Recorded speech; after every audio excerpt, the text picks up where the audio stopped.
You are not done. You are not broken. You are being restarted. This, right now, is your second chance at life. Not a redo, not a replay, but a resurrection built from the pain, the lessons, and the scars you've already earned. You've fallen, yes, but that fall carved wisdom into your bones. You've been hurt, but that hurt gave you sight. Today, you stop seeing your past as failure and start seeing it as fuel. This is your new beginning. This is your second life, and it starts now. You can't rebuild while you're still crying over ruins. You can't hold a hammer with both hands if one is still gripping the past. You can't walk forward while staring in the rear-view mirror. It's gone. Let it go. It's gone. Let it go. It's gone. Let it go. That's the first law of your second chance. Before you rebuild, you must release. You've been mourning what was lost, the career you built for years, the person you trusted, the plan that didn't work, the dream that expired before it bloomed. You've stood in the ashes long enough, hoping the fire would turn back into a house, but it won't. The past doesn't resurrect itself. You do. And that's the point of this chapter. You are the one who comes back, not the thing you lost. The first step in rebirth is grieving honestly, then moving deliberately. You are not wrong for feeling pain. You are wrong for setting up camp in it. Pain is meant to pass through you, not become your permanent address. You say, "I'm just trying to heal." But healing isn't sitting still. Healing is rebuilding differently. You don't heal by waiting for the wound to close. You heal by using it as proof that you survived. Listen carefully. Every time you replay the old story, you freeze the new one. Every time you say, "What if?" you chain yourself to yesterday. You have a choice. Keep replaying the memory or start building the foundation. That's the key. You don't need their apology. You don't need the old plan. You don't even need closure. You just need movement. Let's get real. Some of the people listening right now lost everything. A job, a marriage, a business, a reputation. Something that once defined you, gone. And the silence after the loss was unbearable. But here's the truth most people don't say out loud. Losing that thing might be the best thing that ever happened to you. Because it forced you to stop pretending. It stripped away the illusions. It exposed what was weak, fake, and temporary. Think of the man who lost his business at 45. He thought it was over. He mourned the loss of everything he built. But what he didn't see was that the collapse freed him from a system he secretly hated. 3 years later, he started something smaller, leaner, wiser, aligned with his truth. Now he says, "Losing that business was the day I finally began to live." Or the woman whose marriage ended after 20 years. She thought her story ended too. But that heartbreak forced her to rediscover herself, to travel, to study, to find her own voice. She said, "For the first time, I didn't have to shrink myself to be loved." These aren't tragedies, they're rebirths. And yours can be too. But first, you must stop building memorials to your mistakes. Stop worshiping what hurt you. Stop romanticizing what broke you. That's the emotional addiction that keeps people stuck. The need to feel loss just to feel alive. You tell yourself, if I stop thinking about it, I'll forget what happened. No, you won't forget. You'll free yourself from reliving it. You can't mourn forever and expect to move forward. You can't heal in the same place that hurt you. You can't rebuild on the same foundation that cracked. It's gone. Let it go. It's gone. Let it go. It's gone. Let it go. Let's turn pain into purpose, practically. Here's what you do next.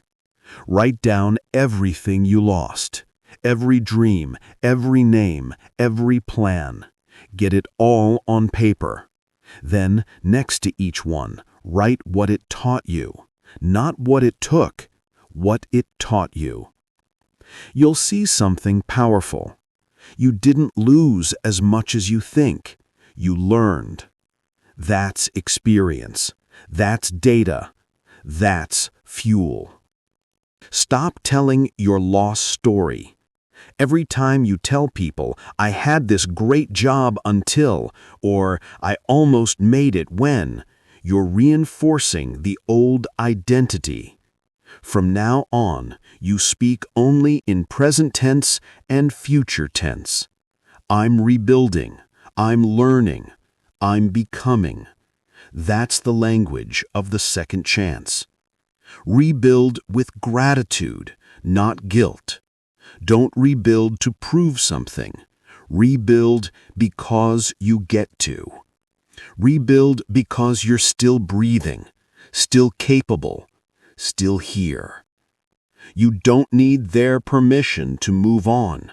You don't need the world's validation to rebuild. You just need your decision. That's the key. Decide it's over. Decide you're new. Decide that the ashes were never your home. Because the moment you decide, the past loses its grip. When people say, I can't move on, what they really mean is, I don't want to lose who I was in that story. But here's the truth. Who you were isn't who you're becoming. You can't bring your old self into your new season. It's not about loyalty to your past. It's about responsibility to your future. You can't build your second chance with the same hands that refuse to release the first one. So unclench, let go, stand up, start again. Every great comeback story begins with this moment, the moment of release. The moment you stop fighting for what's gone and start fighting for what's next. The moment you stop praying for restoration and start preparing for transformation. You've been trained to believe that closure means answers, but closure is simply acceptance. Acceptance that it ended. Acceptance that you're still here. Acceptance that your next chapter depends entirely on what you choose to believe now. You have a choice. You always have a choice. And that's the truth most people never realize. Your freedom begins the second you stop mourning the prison you already escaped. So as you move forward in this audiobook, remember this. The foundation you'll rebuild on isn't made of what you lost. It's made of what you learned. The ruins are not reminders of failure. They're evidence that you survived. It's gone. Let it go. Say it with me one more time. It's gone. Let it go. You've released the past. You've honored the pain. You've buried the story that kept you small. Now it's time to rise from what's left.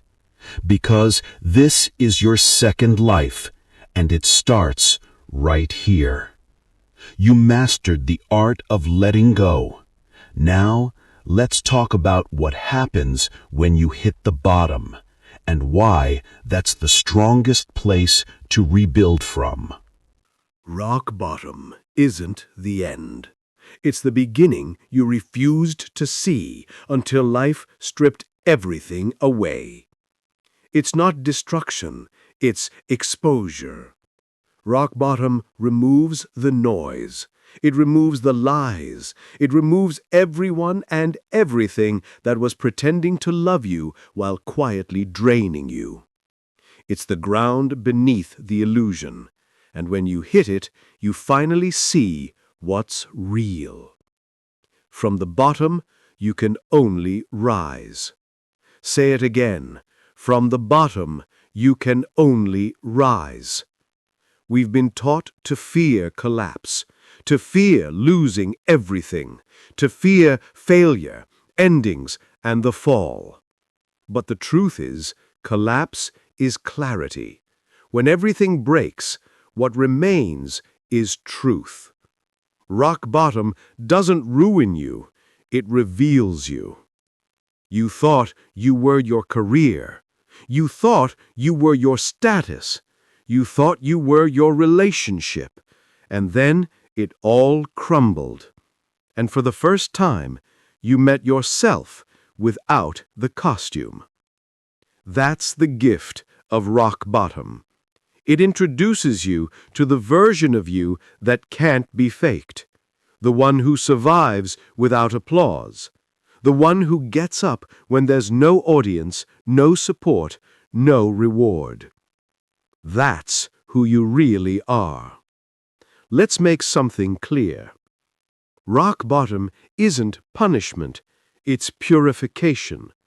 Life is not trying to destroy you, it's trying to redefine you.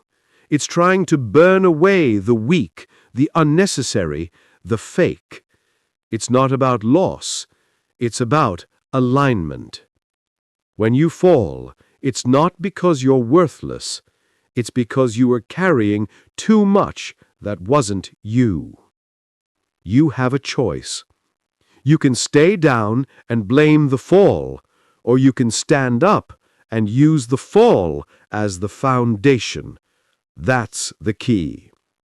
Every strong person you admire, every leader, every creator, every fighter, they all share one common moment. They hit bottom. And instead of dying there, they decided. They decided to rise. They decided to rebuild. They decided that failure would not define them. Discipline would. Let's look at reality. A man loses his business. Everyone leaves. He's humiliated. No investors, no team, no plan. He can't even pay rent. But in that silence, something happens. For the first time, he sees how much of his life was built to impress, not to fulfill. He realizes he never needed a company to feel valuable. He needed vision. That's when he starts again, this time smaller, focused, ruthless about what matters. He says, rock bottom wasn't my end, it was my filter. It showed me what truly belonged. Or the woman who gets cheated on and left behind. She thinks her world is over. She can't sleep, can't eat, can't think. But rock bottom forces her to confront the truth. She had made someone else her identity. And when that person walked away, she forgot who she was. Rock bottom became her mirror. It didn't show her what she lost. It showed her what she'd neglected, herself. From the bottom, she rebuilt, not her relationship, but her self-worth. That's the power hidden in rock bottom. Let's break it down into steps, practical, behavioral truth. If you're at your lowest, this is what you do. Step 1. Stop asking why me and start asking what now. The question why keeps you in pain. The question what now puts you in motion. You don't need reasons to recover. You need responsibility. You can't control what broke you, but you can control what you build from it. Step 2. Strip down to the essentials. When you're at rock bottom, luxury thinking must die. You don't need comfort, you need clarity. You don't need sympathy, you need structure. Cut distractions, cut fake people, cut self-pity. This is survival mode. Simplify everything. Step 3. Build new strength through routine. You want to rise? Build structure. Wake up early. Move your body. Write your thoughts. Small actions done daily become recovery rituals. That's discipline. And discipline is the antidote to despair. Step 4. Redefine success. When you've lost everything, you gain the freedom to redefine everything. Start small. Success is not getting back what you had. It's becoming someone who doesn't need it anymore.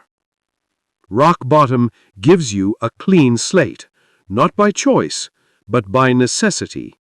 It forces you to confront yourself without distraction, and that confrontation is sacred, because that's where your second life begins. Listen, if you're in the dark right now, stop fighting the dark. Sit in it. Learn from it. Darkness doesn't mean absence, it means preparation. Seeds only grow underground. Diamonds only form under pressure. And rebirth only happens after everything collapses. You have a choice. You can cry because it's over, or you can rise because it began. From the bottom, you can only rise. People avoid hitting bottom because they fear being seen as weak. But weakness isn't falling. Weakness is refusing to learn from the fall. Strength isn't standing tall. Strength is standing again. You can't teach strength. You earn it in the rubble. You don't need their permission to start again. You don't need the world to believe in you. You need one thing, your own decision to rise. That's the key. Every time you get back up, you become unrecognizable to the old you. You stop chasing approval and start chasing progress. You stop saying, "I hope it works," and start saying, "I'll make it work." That's transformation. Let's be real. Your bottom isn't the same as someone else's. Some people hit emotional rock bottom. Some hit financial. Some hit spiritual. But the lesson is universal. When you lose everything, you gain clarity about what matters. Rock bottom reprograms your priorities. You stop chasing noise and start chasing peace. You stop begging to be seen and start focusing on being solid. You stop living for approval and start living for alignment. That's when the rebuild begins. So here's what I want you to remember. The bottom is not below you, it's beneath you. It's the foundation. It's where you plant your feet and push up. It's where the illusion ends and the truth begins. It's where strength is born. From the bottom, you can only rise. Say it with me. From the bottom, you can only rise. Every scar becomes instruction. Every loss becomes leverage. Every failure becomes foundation. Rock bottom is where your excuses die and your rebirth begins. You have a choice. Stay there or rise. Rise because you can. Rise because you must. Rise because your second life depends on it. You faced the fall. You met yourself in the dark. You discovered the strength that only shows up when everything else disappears. That's power. That's truth. That's the core of your second chance. Now, it's time to talk about the next step. The story you tell yourself about who you are and who you've been, because that story will determine how high you rise from here. You survived the fall. Now, let's rewrite your narrative. You are not the victim in your story. You are the author. And the story you keep telling is the story you keep living. Say it again. The story you tell becomes the life you live. Your mind is a storyteller, and it doesn't care if the story is empowering or destructive. It just repeats what you feed it. You've been repeating the same script for years. I always get betrayed. I'm just not lucky. I never finish what I start. I wasn't born for success. And guess what happens? Your life bends to match your words. Because identity is repetition. The more you say it, the more you believe it. The more you believe it, the more you live it. That's the key. You don't need a miracle. You need a new narrative. You need to stop telling your story from the viewpoint of the wounded and start telling it from the viewpoint of the warrior. Say it differently, live it differently. Let's get one truth straight. You are not broken, you are programmed. Programmed by repetition. Programmed by what people told you. Programmed by what you told yourself after you fell. You see, identity is not a fact. It's a story you've rehearsed so many times it became your truth. If you tell yourself, I'm not disciplined, you won't even try to be. If you tell yourself, I'm not the kind of person who wins, your actions will align with losing.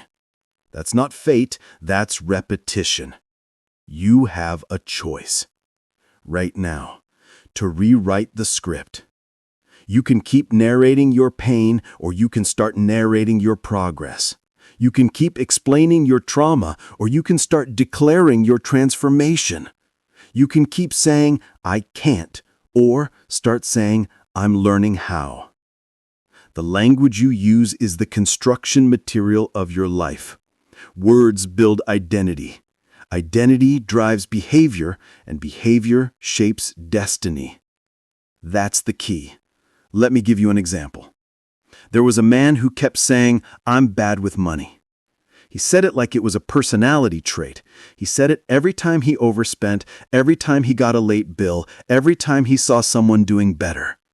And because he said it, his actions stayed the same. He never learned. He never improved. He lived his own prophecy.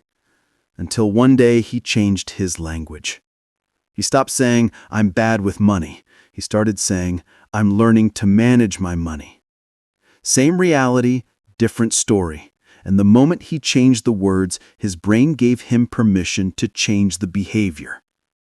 You don't need their permission. You don't need life to make it easier. You just need to speak differently. Say it differently, live it differently. Let's get practical. How do you rewrite your story? You do it through conscious repetition. Every day, you must override the old script with a stronger one. Here's how. Step 1. Identify the old story. Write it down. The lines you keep telling yourself. I always fail. No one ever stays. I'm too old to change. Get them out of your head and onto paper. You can't fight what you haven't faced. Step 2. Disprove it. Look for evidence that the story isn't true. You have succeeded before. Someone has stayed. You have changed. The old story is a lie built on selective memory. Stop defending it. Step 3. Replace it with truth. Create a new line. I am capable of growth. I am disciplined. I'm learning faster than ever. Repeat it daily, even when you don't believe it, because belief comes after repetition, not before. That's how the brain works. It rewires through consistency, not emotion. You don't wait until you feel ready. You train your identity through your words. It's not about motivation, it's about discipline. Say it differently, live it differently. Here's the hard truth. You are addicted to your old story because it gives you comfort. Victimhood gives you an excuse. It says, it's not my fault. And as long as you believe that, you'll never change. You can't rise while defending your chains. So stop rehearsing the pain. Stop performing the past. Stop telling people how hard it's been. They already know. You already know. Now tell them how strong you've become. Your second life starts with one sentence. Not a miracle, not a handout, not permission. Just a sentence that declares, I am not who I was. That's the moment your story begins again. You can keep living inside the old narrative of pain and limitation, or you can start writing a new one built on power, growth, and discipline. You have a choice. You always have a choice. Say it differently, live it differently. You've learned to stop mourning what's gone. You've found strength in hitting bottom. And now you've taken back authorship of your life.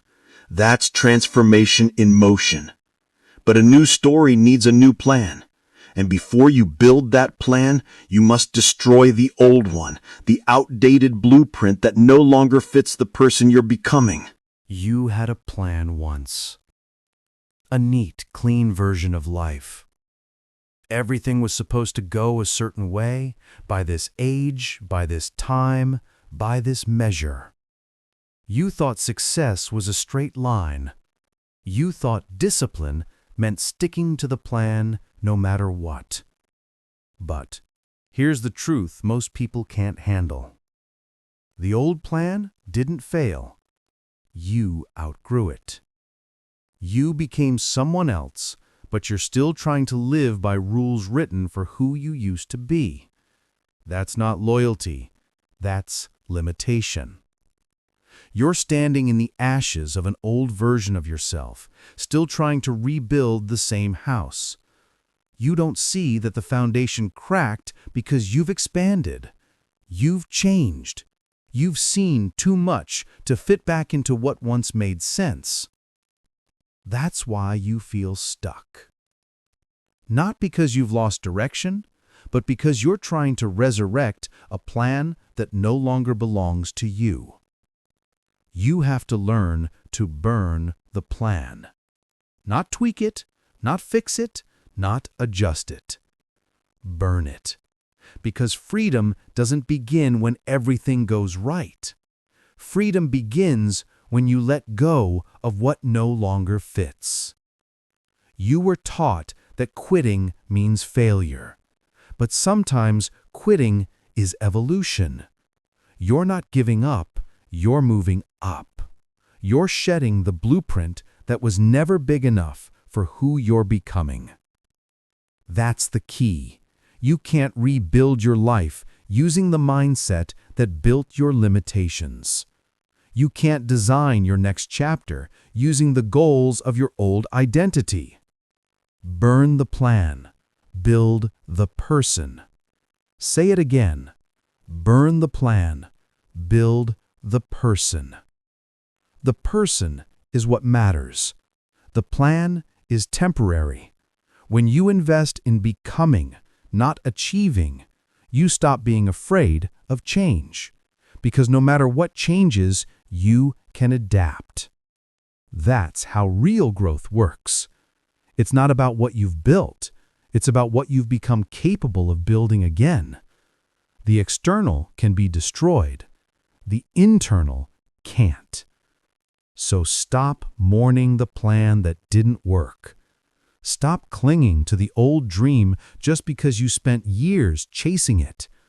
Stop paying emotional debt to an outdated vision. You don't owe your past self consistency. You owe your future self honesty. And the honest truth is, the plan was never the point. You were. Let's talk about attachment, because that's what keeps most people stuck in old versions of life. Emotional attachment to what they planned. They don't want to let go because they think letting go means admitting defeat. They think burning the plan means erasing the progress. But burning the plan doesn't erase your progress. It refines your purpose. Think about it like this. When gold is melted, it's not lost, it's purified.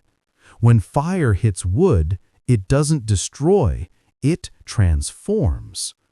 You are the same. You are not being ruined. You are being redefined. So stop clinging to what was. Start listening to what is.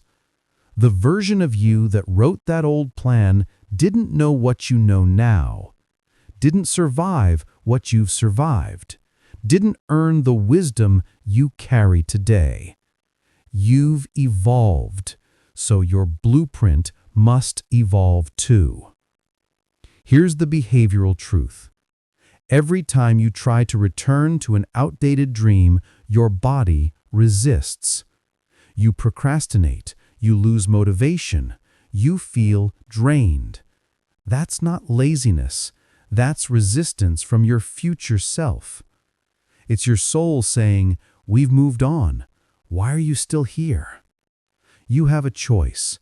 Stay loyal to the old plan and betray your growth, or stay loyal to your growth and betray the old plan. That's the defining moment. That's where rebirth happens. You don't need their permission to start over. You don't need to justify your shift. You don't need to apologize for changing your direction. You only need to honor what's real right now. Let's make this practical. Here's what you do. Step 1.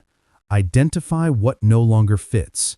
Ask yourself, what part of my plan feels heavy instead of meaningful? What goals drain me instead of excite me? That's your signal. That's the old plan calling for release. Step 2. Let it burn. Write it down. Say goodbye to it out loud.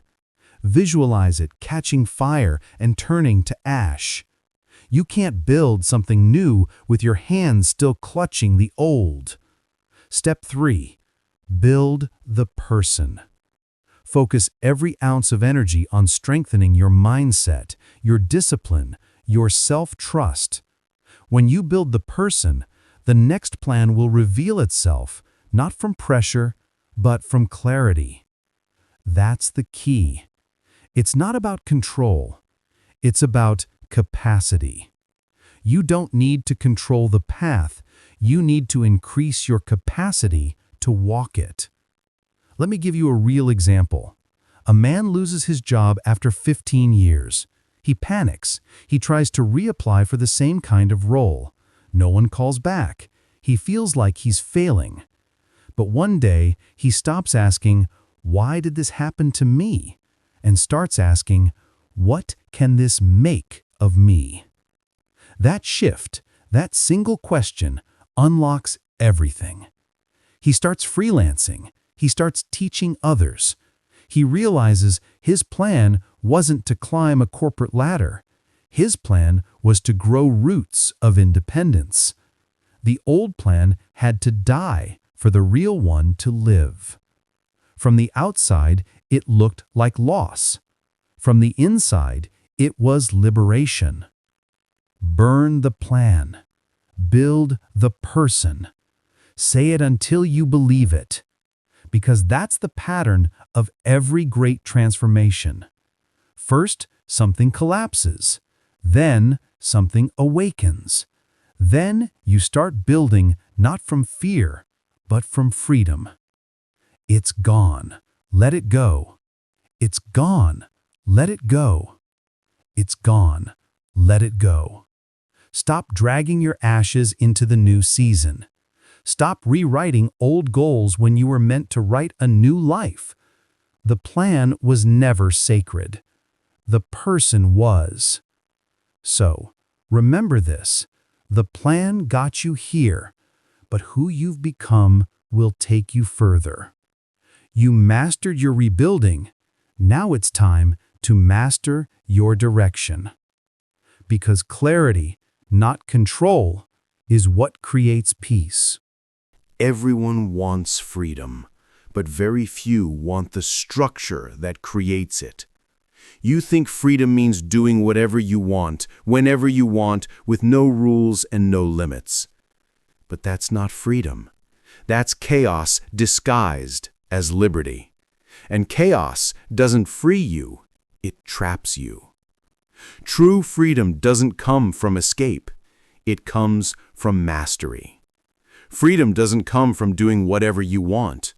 Freedom comes from mastering what matters. That's the key. Look around. The people you admire most, the athletes, the soldiers, the entrepreneurs, they don't live without rules. They live by discipline. They build their freedom on structure. The athlete wakes up before dawn, trains when everyone else is sleeping, eats like it's a religion, sacrifices comfort for greatness. The soldier follows routine so deeply that their reflexes become second nature. The entrepreneur turns daily habits into rituals that build empires. They are not slaves to discipline. They are freed by it. Why? Because structure builds strength. Strength builds freedom. Say it again. Structure builds strength. Strength builds freedom. You have a choice. You can chase the illusion of freedom, or you can build the foundation of it. When you avoid discipline, you don't escape limits. You just trade visible limits for invisible ones.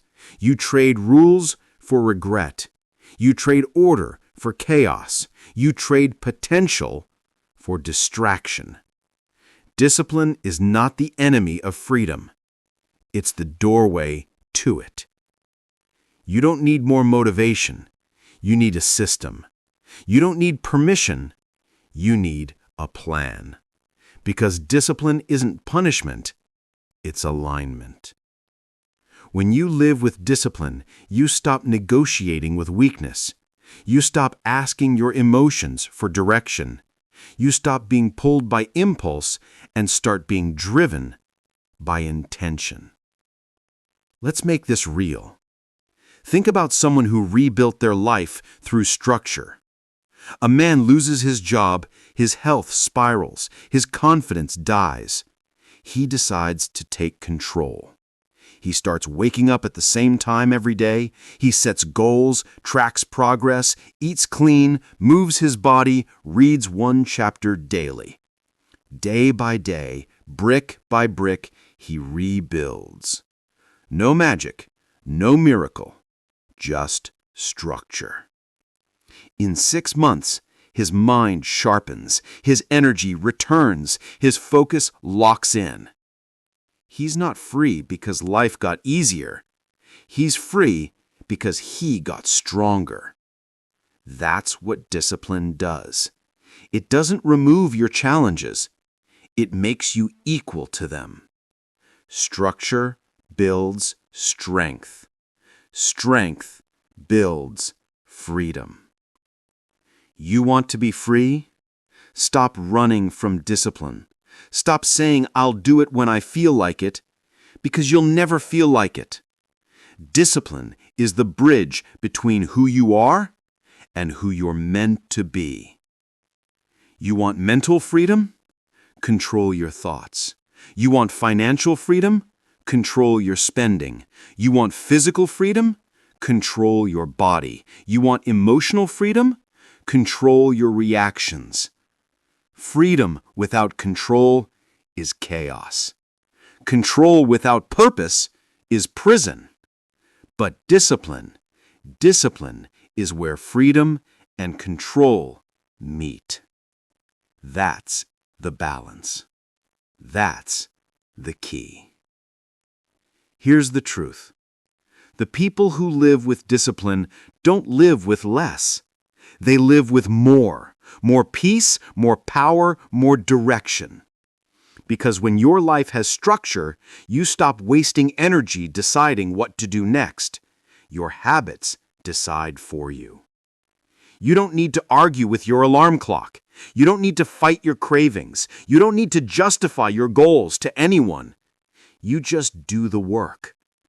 And that's what most people never understand. Discipline is not a prison sentence. It's a power source. The more structure you create, the more freedom you gain. Let's break it down into 3 steps, 3 disciplines that rebuild your life. Step 1. Discipline of routine. Pick one system and stick to it. Wake up at the same time. Move your body daily. Plan your day before it begins. Your routine is your foundation. Without it, your emotions run your life. Step 2. Discipline of focus. Choose what matters, say no to what doesn't. Your energy is currency. Spend it on what multiplies, not what drains. That's the discipline of direction. Step 3. Discipline of persistence. Do it again, and again, and again. Not because it's easy, but because it works. You don't rise by doing big things once. You rise by doing small things daily. Structure builds strength. Strength builds freedom. You have to stop saying, "I want freedom," and start asking, what structure will give it to me?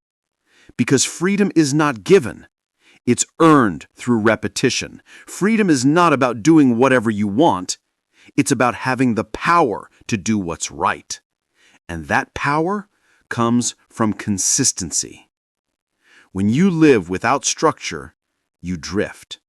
When you live with structure, you direct. When you drift, life happens to you.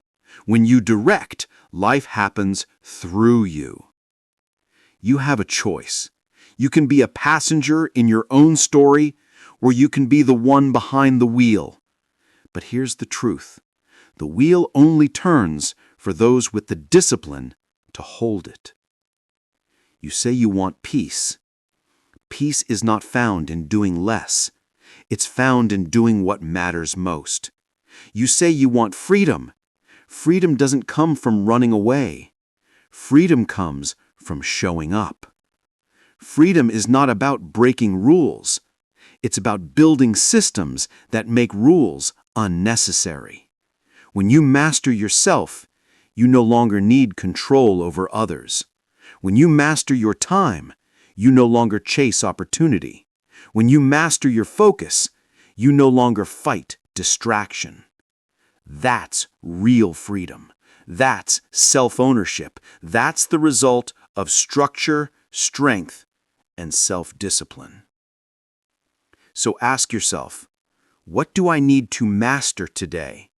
What's one system I can commit to for the next 30 days? Because you don't change your life in a day. You change it by what you do every day. Stop searching for freedom outside. Start building it inside. Freedom is not found in escape. Freedom is built in execution. You don't need their permission. You don't need more time. You don't need another plan. You just need the courage to commit. Structure builds strength. Strength builds freedom. And freedom, real freedom, builds peace. You've learned to burn the old plan. Now you've learned to build with discipline. But there's another layer to true power. Once you've built structure, once you've created order, you must learn to stay clear. Because discipline gives you strength, but clarity gives you direction. Excuses are lies you tell yourself to stay comfortable inside failure. Excuses are the stories that justify weakness.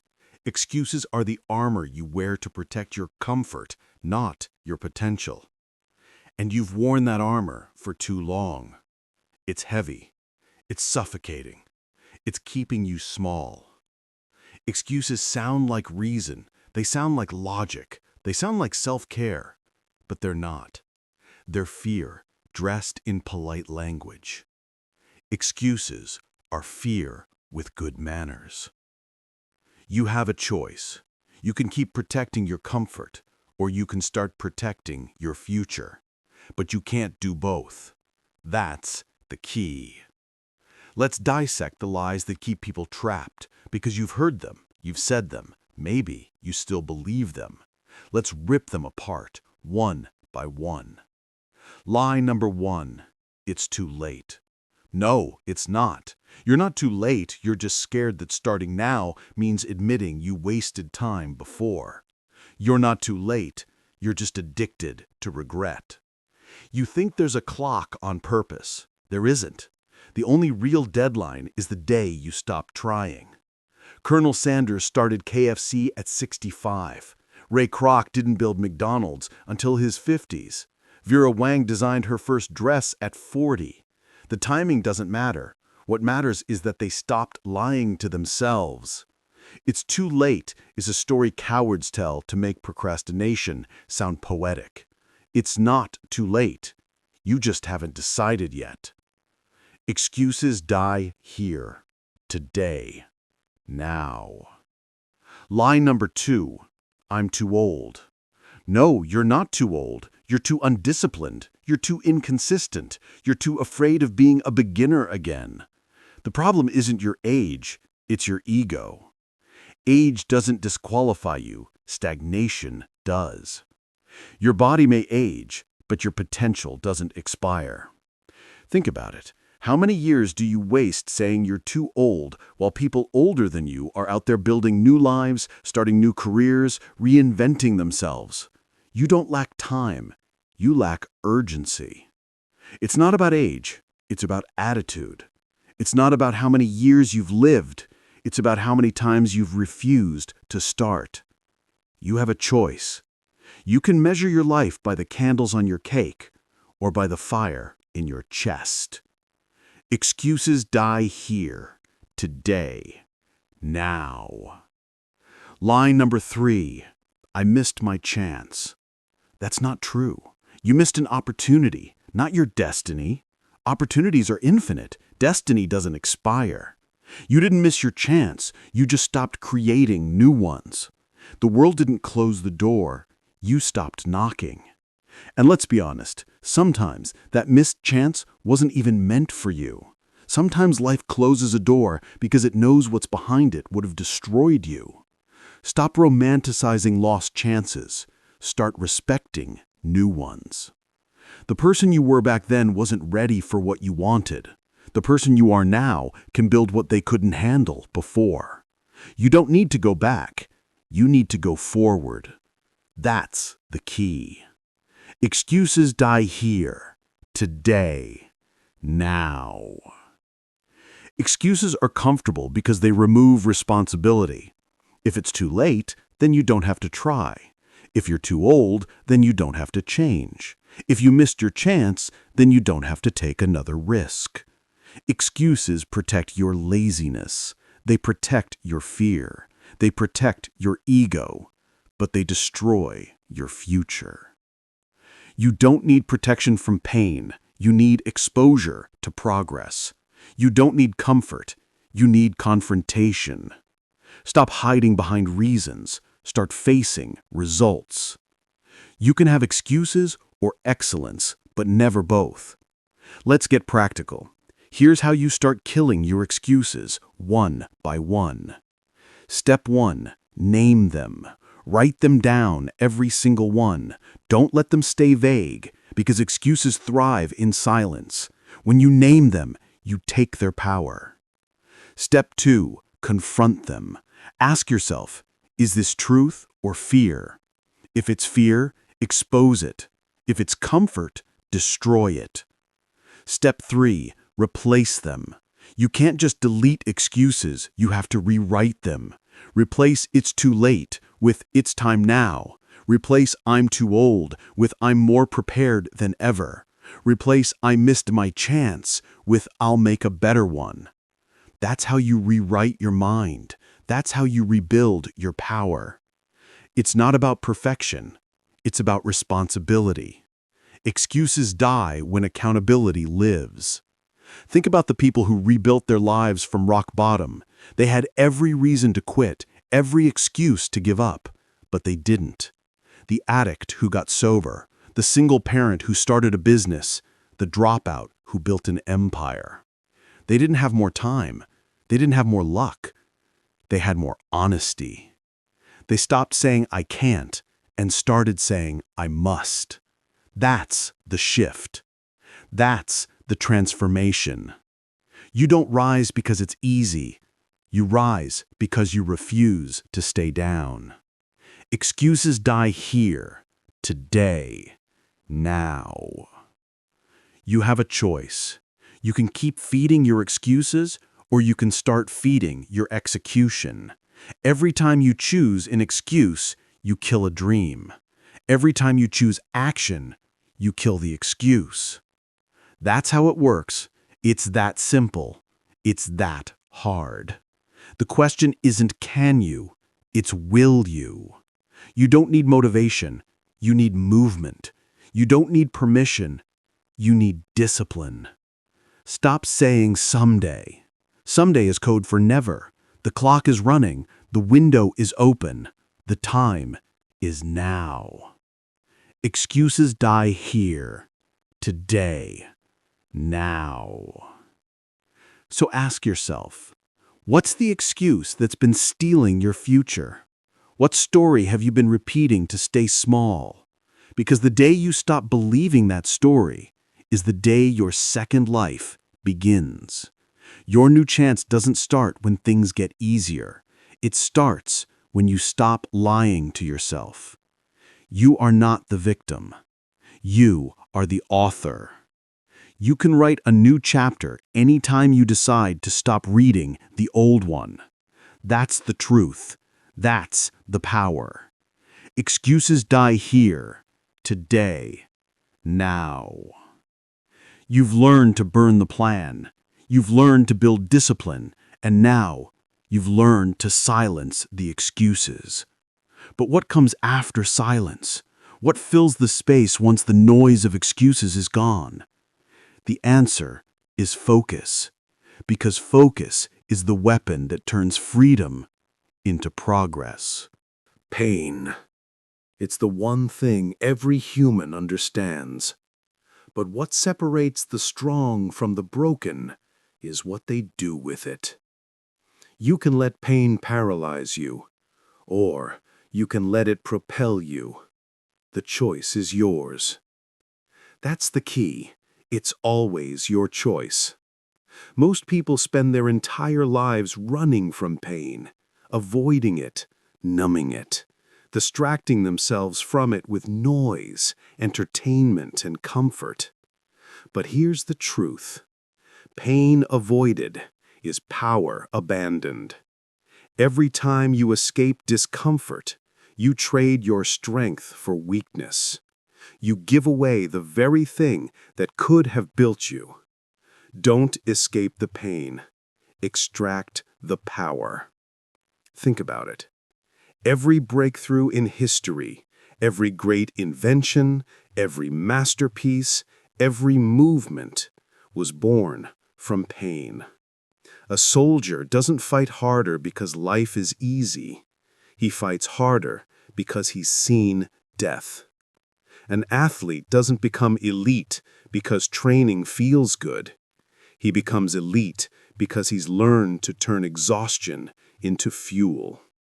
A leader doesn't rise because the world supports him. He rises because rejection became his teacher. That's the formula. Pain, pressure, purpose. You can't skip it. You can't cheat it. You can only use it. Don't escape the pain. Extract the power. When you're in pain, your mind goes into survival mode. It screams, "Make it stop!" But the disciplined mind says, "Make it count." You don't control the storm, but you control the steering. You can take the chaos and turn it into clarity. You can take the heartbreak and turn it into hunger. You can take the loss and turn it into legacy. That's the mindset of transformation. That's how pain becomes purpose. But here's what most people do. They sit in their suffering and build shrines to it. They replay the betrayal. They relive the mistake. They retell the story until the pain becomes their identity. Stop worshiping your wounds. They are not who you are. They are what taught you who you are. Don't escape the pain. Extract the power. You have two choices when life breaks you. Stay shattered or build something new. Pain exposes truth. It strips away illusions, the fake friends, the fragile confidence, the comfort zones that were killing you slowly. Pain shows you what's real. And that's a gift, if you choose to see it that way. Because every wound can become wisdom. Every scar can become strategy. Every loss can become leverage. That's how the disciplined rise. They stopped asking, "Why did this happen to me?" and start asking, "What is this trying to teach me?" That shift, that single question, turns victims to victors. You have a choice. That's the key. Let's be clear. Pain doesn't guarantee growth. Pain only offers the opportunity for it. If you waste it, if you complain, blame, and hide, you'll stay stuck in the same cycle. But if you face it, if you dissect it, learn from it, and rebuild, you'll evolve into something no easy life could have created. It's not about feeling better. It's about becoming better. It's not about avoiding discomfort. It's about mastering it. Don't escape the pain. Extract the power. Let's break it down practically. If you lost someone, let that loss remind you that life is fragile. Use it to love deeper, work harder, live bolder. If you failed, good. Failure is feedback. It's showing you exactly where your weakness lives. Face it, strengthen it, try again. If you were betrayed, perfect. Now you know the value of trust. Now you know how to set boundaries. Now you know the difference between words and loyalty. If you've hit rock bottom, congratulations. That's solid ground. That's where rebuilding begins. Every pain you experience is a message. It's life saying, pay attention, wake up, evolve. So stop numbing it, stop running, sit with it, listen to it, learn from it, then use it. That's how you extract the power. Pain teaches what comfort hides. Pain reveals your capacity. Pain sharpens your mind and strengthens your will. That's why the most powerful people you admire, the athletes, the soldiers, the survivors, the entrepreneurs, they all share one thing in common. They turned their pain into discipline. They didn't ask for easier lives. They built stronger minds. They realized that comfort kills potential, that softness steals strength, that every time you avoid the pain, you delay your progress. So they leaned in. They faced it. They extracted the power. Structure builds strength. Strength builds freedom. And it all starts with facing your pain. Here's your challenge. Take one painful event from your past, one that still stings, still echoes, and write down exactly what it taught you. No excuses, no self-pity. What did it expose? What did it teach? What can you use from it to build your next chapter? That's how you reclaim control. That's how you turn hurt into fuel. That's how you stop surviving and start evolving. You don't need their apology. You don't need closure. You don't need time to heal. You need purpose to focus on. Purpose heals faster than time ever could. Don't escape the pain. Extract the power. When you face your pain, it loses its power over you. When you run from it, it owns you. But when you use it, you own yourself.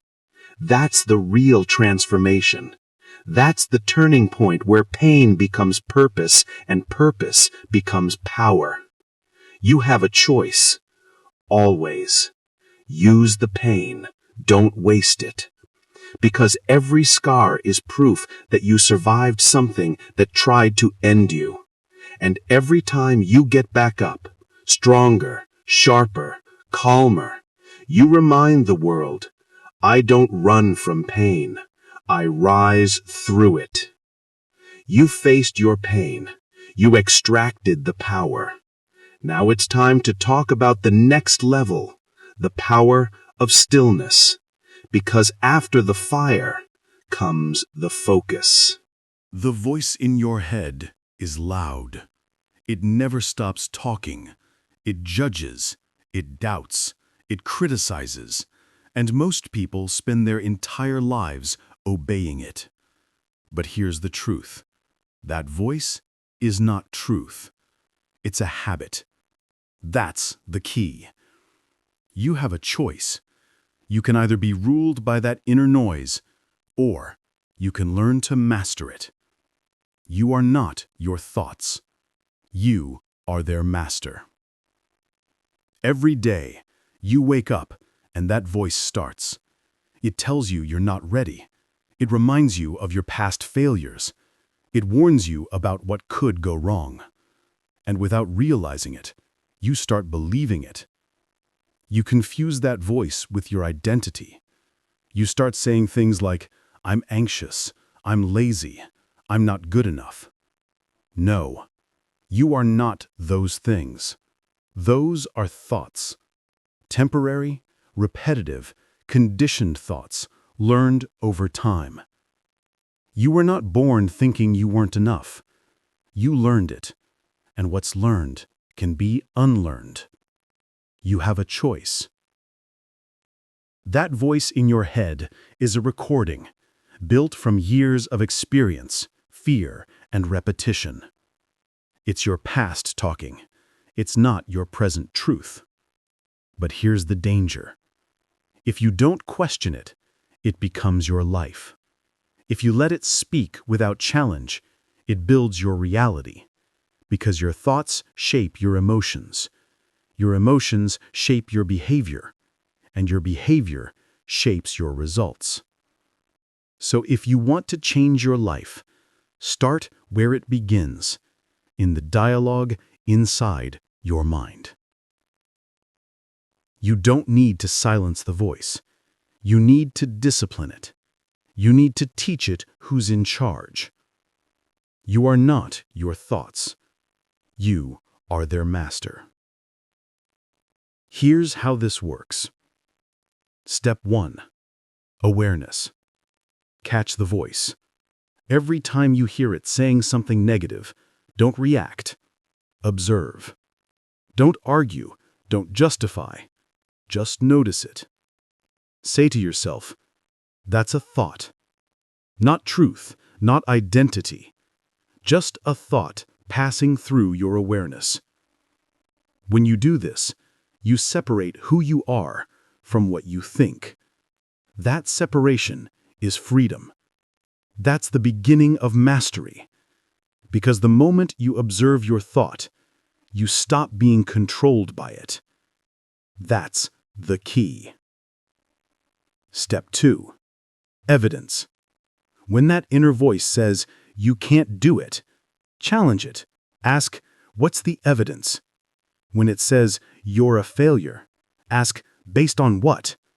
When it says, you'll mess up again, ask, is that fact or fear? Don't let your mind talk to you like a dictator.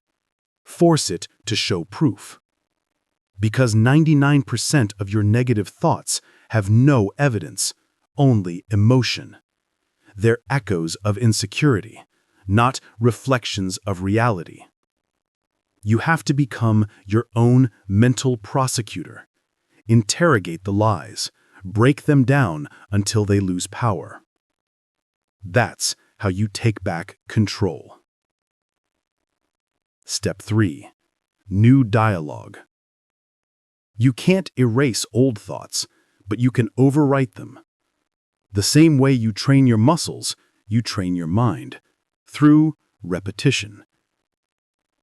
You replace I can't with I'm learning. You replace I'm not good enough with I'm improving every day. You replace I always fail with I get back up. You reprogram the voice by giving it new language to repeat. Because identity is repetition. The more often you say something to yourself, the more real it becomes. So if you want a new life, start with a new sentence. Change the words. Change the world inside your head.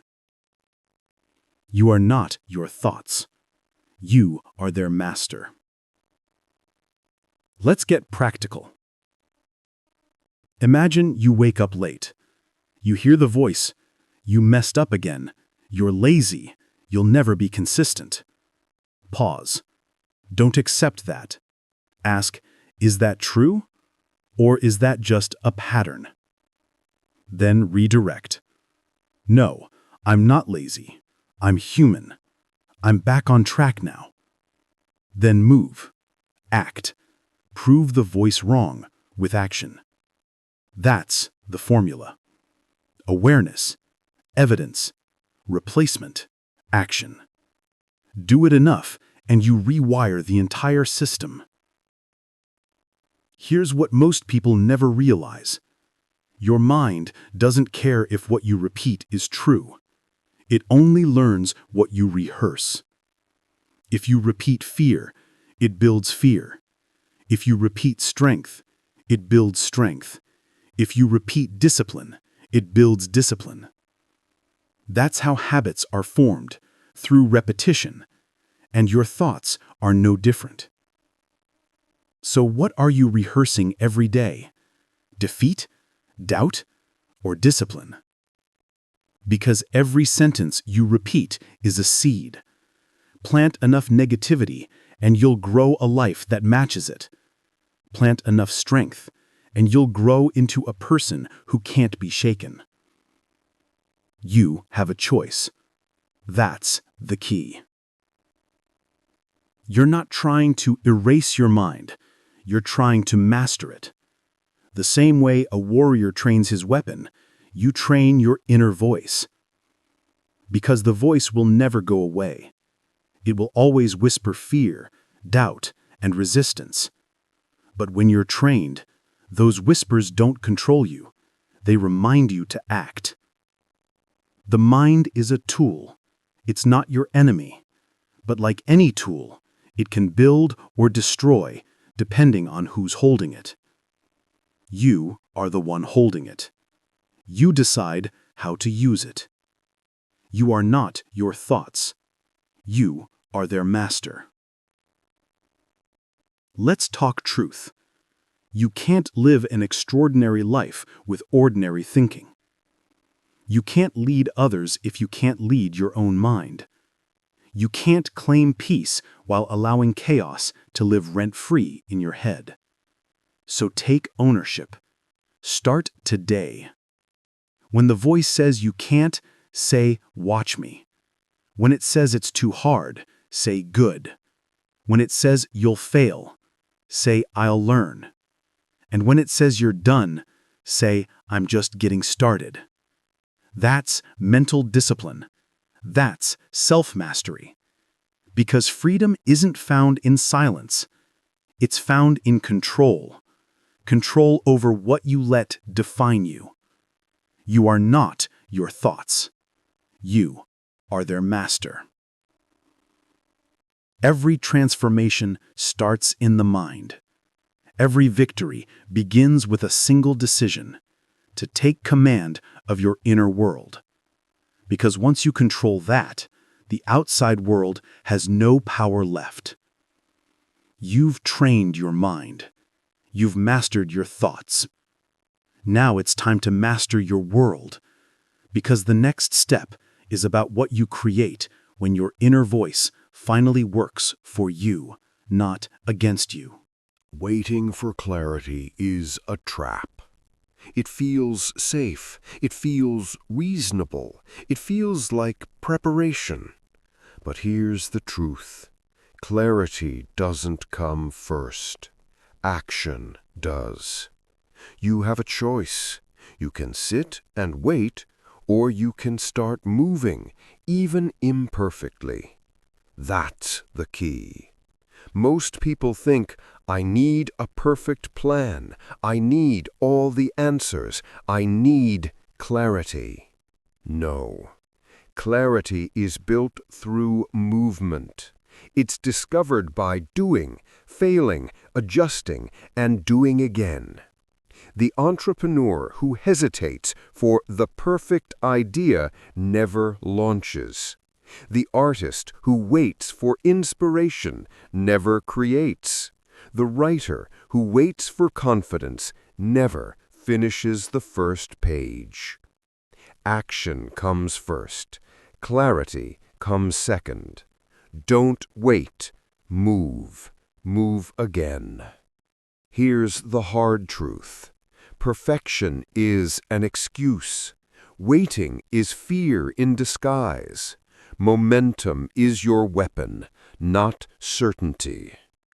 Every successful person you admire started before they were ready. They didn't have all the knowledge, all the resources, all the approval. They had movement. They had momentum.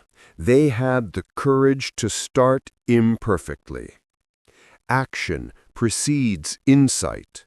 Movement precedes mastery. That's the formula. You have a choice. Think about the inventor, Thomas Edison. He didn't wait until he had the perfect filament, the perfect lab, the perfect conditions. He experimented. He failed 1,000 times. He learned by doing. By moving, even imperfectly, he found the solution. Every failure was a step forward. Every step forward brought clarity. Every movement made the next movement easier. That's how momentum works. Not by waiting for permission, not by waiting for conditions, not by waiting for clarity. By moving, by doing, by learning. Action is the antidote to doubt. Doubt whispers, you're not ready, you're not capable, you're not enough. Action shouts, I'm here, I'll learn, I'll adapt, I'll succeed. You don't need motivation, you need movement. Take one small step today. Do something imperfect. Do something uncomfortable. Do something that scares you. Momentum begins with a single step. Then you take another, then another. That's how giants are built, one imperfect step at a time. Don't wait. Move. Move again. Let's break it down into practical steps. Step 1. Start small. You don't need to have a full strategy. Pick one task, one action, one decision. Start there. Movement, even small, beats waiting every time. Step 2. Fail fast. Mistakes are not the enemy, stagnation is. Fail fast, learn fast, adjust fast. Every error is a discovery. Every failure reveals what works and what doesn't. Step 3. Repeat. Momentum isn't built in one action. It's built in a sequence of actions. Move again, and again, and again. Don't stop. That's how clarity emerges. That's how insight is forged. Think about artists. The painter who waits for inspiration never picks up the brush. The musician who waits for the perfect sound never hits record. The writer who waits for the right words never types the first line. They create movement, even imperfect movement, and clarity emerges through repetition. Action produces knowledge. Action produces insight. Action produces the map you'll follow next. Waiting produces nothing. You have a choice. That's the key. Here's the mindset. Stop asking, "Am I ready?" Stop asking, "Is this perfect?" Stop asking, "Will it work?" Ask instead, "What can I do now?" Then do it. Then learn. Then adjust. Then do it again. That's how momentum beats doubt. That's how clarity is discovered. That's how progress is made. The world rewards those who act, not those who wait. Entrepreneurs, athletes, artists, leaders don't wait. They act. They adjust. They learn. They repeat. Momentum builds confidence. Momentum builds clarity. Momentum builds results. Waiting kills momentum. Waiting kills confidence. Waiting kills opportunity. Don't wait. Move. Move again. Let's get real. You will never feel completely ready. The conditions will never be perfect. The stars will never align. You will never have all the answers. And that's okay. You don't need them. You need courage. You need action. You need repetition. Because clarity is forged in the fire of doing. Direction is discovered in the act of moving. Insight emerges from engagement, not contemplation. Here's an exercise. Pick one area of your life where you've been waiting. A project, a conversation, a decision, a goal. Now take one imperfect action toward it today. No excuses, no hesitation, just one small step. Tomorrow, take another. The next day, another. Momentum will grow. Clarity will arrive. Progress will become undeniable. That's how success is built. Remember, action is the antidote to fear. Movement is the antidote to doubt. Progress is the antidote to indecision. You have a choice. You can wait and wonder, or you can act and evolve. That's the key. Don't wait. Move. Move again. Every step, even imperfect, teaches. Every movement produces insight. Every action brings you closer to mastery. You don't need permission. You don't need clarity first. You don't need anyone to approve. You need courage. You need discipline. You need momentum. And when you move, clarity follows. When you act, confidence grows. When you repeat, mastery emerges.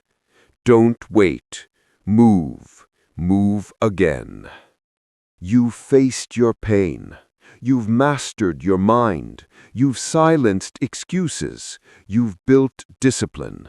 Now it's time to take imperfect action and discover clarity. You've already been given life once. Think about that. You didn't earn it. You didn't negotiate it. It was given. And for most people, that's all they do. They receive life. They squander it. They complain about it. They take it for granted. But you've been given a second chance, a restart, a reset, a do-it-differently moment. And the truth is brutal. Second chances are not free. They are hard. They demand everything you've learned, everything you've survived, everything you're willing to risk. You have a choice. That's the key. Most people squander the second chance. They wait for motivation. They wait for clarity. They wait for permission. But you don't need permission. You don't need approval. You don't need a sign. Second life isn't about permission. It's about discipline. It's about courage. It's about commitment. You were chosen once by birth. Now be chosen again by choice. Let's be clear. Gratitude is not passive. Gratitude is active. It's not just saying thank you. It's living intentionally because you can. You survived losses that would have destroyed others. You endured setbacks that would have crushed the unprepared. You outlasted pain that would have defeated the weak. That's why second life is sacred, not because it's given, but because it's earned. Every morning you wake up is a vote to live with purpose, a vote to act, not react, a vote to become the person you were meant to be. You have a choice. That's the key. Let's talk urgency. Life after the first collapse doesn't guarantee tomorrow. Every second is borrowed. Every minute is borrowed. Every breath is borrowed. Do you feel the weight of that? If you do, good. That awareness is power. It fuels action. It fuels courage. It fuels the refusal to waste another moment. Urgency is not panic. Urgency is priority. It's understanding that waiting is losing, that hesitation is regret. You were given life once without effort. Now live your second chance with purpose, or it will slip away just as easily. You have a choice. That's the key. Purpose is the compass that makes gratitude and urgency actionable. Purpose is not abstract. It's not a nice feeling. Purpose is strategy. Purpose is action. Purpose is saying, I will not let this chance go to waste. People who rebuild after devastation have one thing in common. They know their why. They know what matters most. They live it every day. They fight for it every hour. Because second life is not about what happens to you. It's about what you do with it. You have a choice. Let's be honest. The world doesn't care you got a second chance. No one will congratulate you. No one will wait for you to figure it out. The gift of a second chance is silent. It doesn't come with applause. It doesn't come with guarantee. It comes with responsibility. You must choose to rise. You must choose to act. You must choose to be extraordinary. You were chosen once by birth. Now be chosen again by choice. Here's what that looks like practically. Step 1. Live gratefully. Acknowledge the lessons. Acknowledge the pain. Acknowledge the resilience that got you here. Gratitude is not passive reflection. It's an active decision to use your life as currency for growth, contribution, and transformation. Step 2. Move with urgency. No more waiting. No more hesitation. Take immediate action in areas you've delayed. Start imperfectly. Fail forward. Learn and repeat. Step 3. Live on purpose. Define your priorities. Choose who you will become. Align your daily actions with your values. Every step, every decision, every hour should reflect the second chance you've been given. You have a choice. That's the key. Real-world examples illuminate this truth. The entrepreneur who lost a business, filed for bankruptcy, and came back stronger with a global brand. The athlete who tore a ligament, missed seasons, and returned to break records. The writer who was rejected dozens of times before publishing a bestseller. None of them waited for clarity. None of them waited for permission. None of them wasted their second chance. They acted. They committed. They lived deliberately. And that's what separates those who rise from those who remain. It's not about avoiding mistakes. It's not about eliminating risk. It's about facing them intentionally. It's about doing the work even when no one is watching. It's about proving to yourself that survival is not enough. Thriving is mandatory. You were chosen once by birth. Now be chosen again by choice. Remember this. Life is finite. Second chances are rare. Most people will never get the opportunity to rewrite their story. You did. So fight for it. Defend it. Maximize it. Live like you were meant to. Not for anyone else, not for approval, not for comfort, but because you know your worth. You have a choice. Choose courage. Choose action. Choose purpose. Choose yourself. That's the key. You were given life once. You survived loss, pain, and failure. Now it's time to rebuild, time to rise, time to live deliberately. Second life is not a gift, it's a responsibility. It's not optional, it's essential. So decide today, will you let it pass or will you seize it? Because waiting is surrender, action is power, gratitude is strength, purpose is immortality. You were chosen once by birth. Now be chosen again by choice.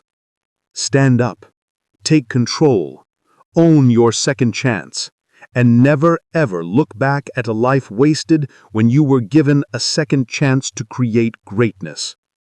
You have a choice. That's the key. And now it's yours to claim. Closing thoughts. This audiobook has shown you the path. Stop replaying what could have been. Burn the plan that no longer fits. Master your mind. Silence excuses. Harness pain. Move imperfectly. And finally, rise with gratitude, urgency, and purpose. Second life isn't guaranteed. It's earned. It's fought for. It's chosen. You were chosen once by birth. Now be chosen again by choice. This is your second chance. You didn't lose everything. You shed everything that couldn't come with you. Every failure was instruction. Every heartbreak was calibration. Every loss was redirection. You've been remade. stronger, sharper, wiser. This is not recovery. It's a rebirth. Stop rehearsing the old version of you. Stop apologizing for outgrowing people who stayed behind. Stop waiting for permission to start over.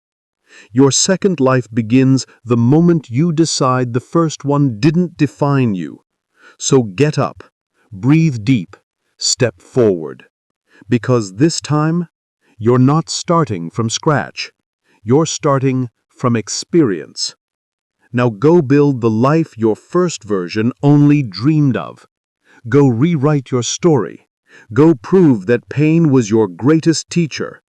And if this message lit a spark in you, don't let it die. Replay this audiobook every time you forget who you are. Share it with someone who's still lost in their first life. Subscribe, stay connected, and keep rising, because your second chance isn't coming later. It's happening now.